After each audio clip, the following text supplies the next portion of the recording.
ইতিমধ্যেই ভাগীরথী তীরের মানুষজন অন্যত্র আশ্রয় নিতে শুরু করেছেন নদিয়ায়। দুর্যোগের মধ্যেই ফের আতঙ্কের ঘনঘটা নদিয়ার সান্যালচর জুড়ে। এর আগেও একাধিকবার ভাঙনের মুখে পড়েছে ভাগীরথী পাড়ের এই এলাকা। দীর্ঘ কয়েক বছর ধরে সান্যালচরের মানুষজনের কাছে নদী ভাঙন এক জ্বলন্ত সমস্যা। ভাঙনের কোপে পড়ে হারিয়ে গিয়েছে বিঘার পর বিঘা চাষের জমি, হারিয়ে গেছে বসত বাড়িও। আর এবার শুরু হওয়া টানা বৃষ্টির সঙ্গে ঝোড়ো হাওয়া ভিটে ছাড়া হওয়ার আশঙ্কাকে উস্কে দিচ্ছে স্থানীয় বাসিন্দাদের। রাত কেটেছে আতঙ্কের মধ্যে, সামান্য শব্দ চমকে উঠেছেন বাসিন্দারা। সর্বগ্রাস খিদে নিয়ে ভাগীরথী এগিয়ে আসছে। সেই আতঙ্কের মধ্যেই দুর্যোগের রাত পার হয়েছে। কয়েক জায়গায় ফের ভাঙনের পরিস্থিতিও তৈরি হয়েছে। এর মধ্যে স্থানীয় বাসিন্দারা বসতবাড়ি ছাড়তেও শুরু করেছেন। অনেকেই নিজেদের ভিটে ছেড়ে আশ্রয় নিয়েছেন স্কুলে বা অন্যত্র। দুর্যোগের মধ্যেই সান্যালচরে ফের ভাঙনের ভ্রুকুটি স্থানীয় বাসিন্দাদের। ঘুম কেড়েছে আরও একবার। বাধ্য হয়ে এবার বাড়ি ছেড়ে আশ্রয় নিচ্ছেন অন্যত্র। জরুরি জিনিসপত্র, গবাদি পশু নিয়েই রওনা দিচ্ছেন তারা। আরও বিস্তারিত জানতে চোখ রাখুন আমার বাংলার পর্দায়।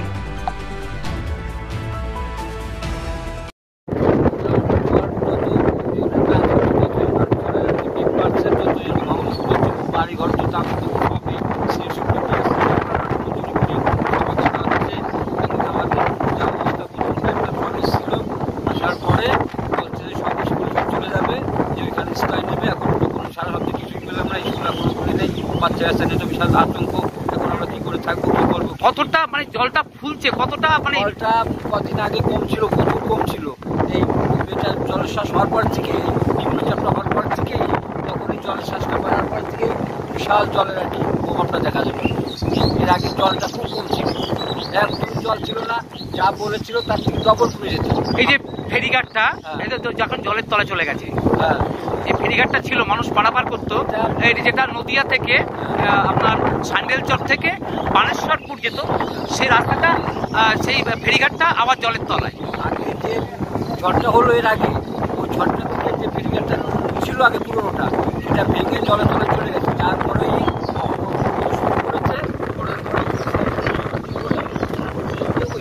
ওটাও আবার বলছে থাকবে না, বলছে রাতে নাকি বাড়বে। রাত্রে আরো আপনাদের মানে কি আপনার কি রাত জেগে পাড়া দিচ্ছেন না? সারা রাত করে থাকবো। স্কুলের দিকে সব চলে যাবে, যে যেখানে পাকা বাড়িতে আশ্রয় নেবে ছেলেমেয়ে সব এখানে চলে যাচ্ছে।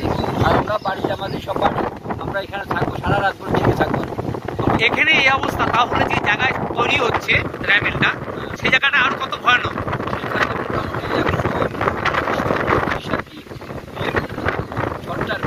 আপনাদের এখানে কত? আপনাদের এখানে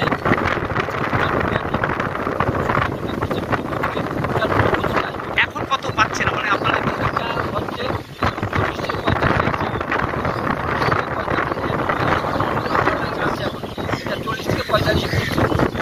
কি নাম?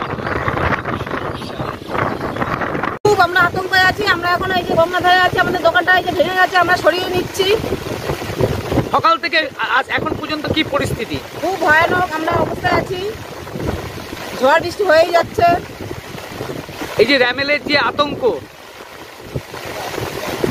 এটা কি আপনারা আগের থেকে সতর্কতা করেছে? হ্যাঁ হ্যাঁ হ্যাঁ, করেছে প্রশাসন এসেছিল। তার পরিবর্তে আপনারা কি ব্যবস্থা নিলেন? আমরা এখন ঘর দর ছেড়ে আমরা স্কুলে গিয়ে থাকবো। দাদা, কতটা আতঙ্কে আছেন দিদি? অনেক অনেক। প্রত্যেক বছরই কি এরকম হয়? প্রত্যেক বছরই। এই বছর তো আলাদা একটা র্যামেল আসছে, তাই না? এখন আমরা ভয়ে আতঙ্কে আছি, আমাদের খাওয়া দাওয়া নেই সকাল থেকে। এরকম কতদিন আর এই আতঙ্ক আপনাদের তারা করবে সেটা আমরা বলতে পারছি না। সরকার কি কোনো উদ্যোগ দিচ্ছে না? সরকারি এসে দেখছে আমাদের। কোন জায়গা এটা? এটা সান্যালচর মালুপাড়া। এখনো তো মানে কিছুই হয়নি, তার মানে রাতের দিকে তো আরো বেশি বেশি বেশি বেশি খুব বেশি হবে। কি নাম? সুপর্ণা বর্মন।